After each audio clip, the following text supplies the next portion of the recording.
ভুয়ো এনআরআই সংশয়পত্রের বিরুদ্ধে অভিযান।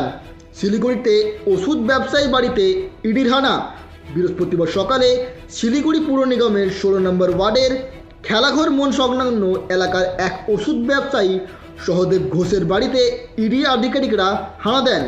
সহদেবের পাশাপাশি ওই বাড়িতে থাকেন তার ভাই পরিমল ঘোষ, আনন্দ ঘোষ, আরেক ভাই বাসুদেব এখানে থাকেন না।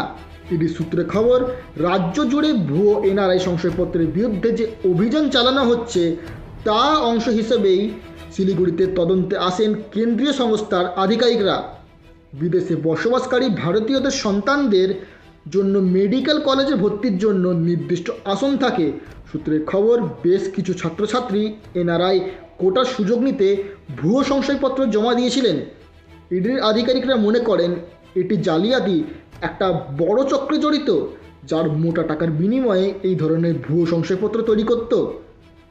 ব্যাংক অ্যাকাউন্ট ও টাকা লেনদেনের হিসাব খতিয়ে দেখছে ইডি। এই দুর্নীতির তদন্তে আজ শিলিগুড়িতে অভিযান চালাচ্ছে।